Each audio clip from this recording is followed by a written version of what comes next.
In this initial stage, students will define the criteria for success and define their ideas for a gaming solution. They will also look at robotic devices such as the Bebots. Next, students will design ideas by looking at real-life examples.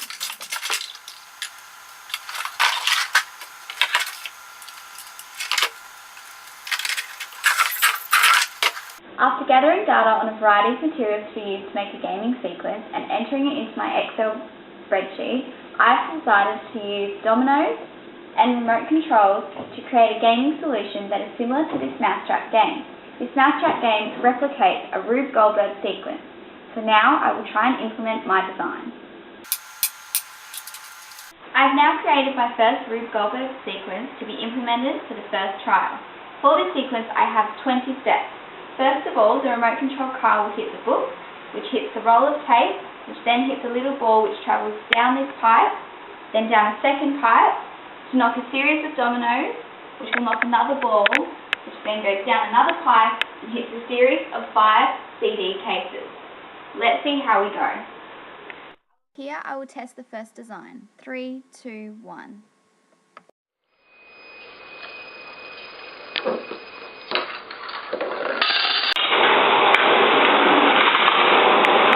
Upon evaluating this initial design, students would discover that this Rube Goldberg sequence does not meet the criteria for success. As developed in the initial stages of the design process, students decided that their gaming solution must provide enjoyment for the user and achieve an outcome or a goal. To improve my initial design, I have added 2 elements to the Rube Goldberg sequence. Firstly, I have added this catapult here at the end, which will fly this little mouse up in the air. Now the goal for the game is to capture the mouse in the basket. That way, this sequence provides enjoyment for the user and achieves an outcome. Now we will test this improvement.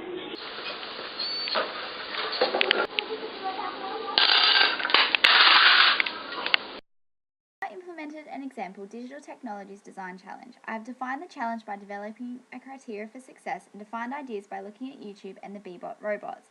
I designed my ideas for a gaming solution by looking at real-life examples. After looking at real-world ideas, I decided one possible solution would be to create a Rube Goldberg sequence. I implemented my first design by creating the first sequence and referred to a written algorithm for assistance.